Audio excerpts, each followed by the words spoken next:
4th episode போடுறதுக்கு time எடுத்ததுக்காக first of all sorry. Mister Karthik நீங்கள் உள்ளே போகலாம் அப்படின்னு சொன்னதுமே கார்த்திக் இன்டர்வியூ அட்டன் பண்ண ஆஃபீஸ்க்குள்ளே போகிறான். ரொம்ப நேரம் இன்டர்வியூ போகுது. ரொம்ப கான்ஃபிடெண்ட்டாக இன்டர்வியூ அட்டன் பண்ணுறான் கார்த்திக். அந்த இன்டர்வியூவில் அவன் செலக்ட் ஆகிறான். அந்த சந்தோஷத்தை தன்னோட அம்மா கிட்ட ஷேர் பண்ண கார்த்திக் கால் பண்ணி அம்மா கிட்ட பேசுகிறான். அம்மா, நான் இன்டர்வியூவில் செலக்ட் ஆகிட்டேன் அப்படின்னு கார்த்திக் சொல்கிறான்.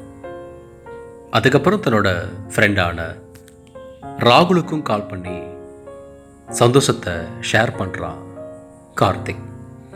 டே ராகுல், நான் இன்டர்வியூவில் செலக்ட் ஆகிட்டேன்டா, ரொம்ப தேங்க்ஸ்டா. ஜாப் இல்லாமல் நான் ரொம்ப உடஞ்சி போயிருந்தேன். எனக்காக நீ ரெஃபர் பண்ண, ஸோ எனக்கு ஜாப் கிடச்சிருக்கு. தேங்க்ஸ் மச்சான் அப்படின்னு கார்த்தி சொல்கிறான். டேய், அதெல்லாம் இருக்கட்டும்டா. ஃபர்ஸ்ட் ஆஃப் ஆல் கங்க்ராட்ஸ் மச்சான் அப்படின்னு சொல்கிற ராகுல், ஃபஸ்ட் மந்த் சேலரி வந்ததுமே எனக்கு கண்டிப்பாக ட்ரீட் தரணும் அப்படின்னு சொல்கிறான் ராகுல்.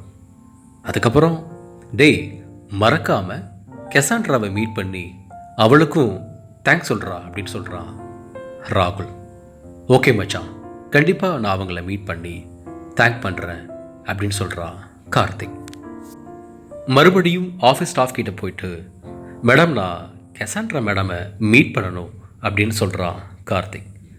சார், மேடம் மீட்டிங்கில் இருக்காங்க, அவங்க வர்றதுக்கு ஈவினிங் ஆகும், பரவாயில்லையா? இல்லை நீங்கள் வெயிட் பண்ணுறீங்களா அப்படின்னு கேட்குறாங்க office staff. It's okay ma'am, நான் வெயிட் பண்ணி மேடத்தை பார்த்துட்டு போகிறேன்னு சொல்லி அங்கேயே வெயிட் பண்ணுறான் கார்த்திக். ரொம்ப நேரம் ஆகுது.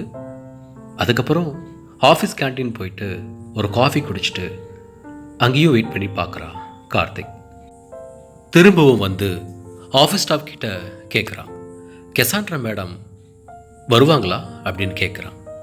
அதுக்கப்புறம் ஆஃபீஸ் ஸ்டாஃப் என்ன சொன்னாங்க, கார்த்திக் கெசாண்ட்ராவை மீட் பண்ணானா இல்லையா, அடுத்த எபிசோடில் பார்க்கலாம்.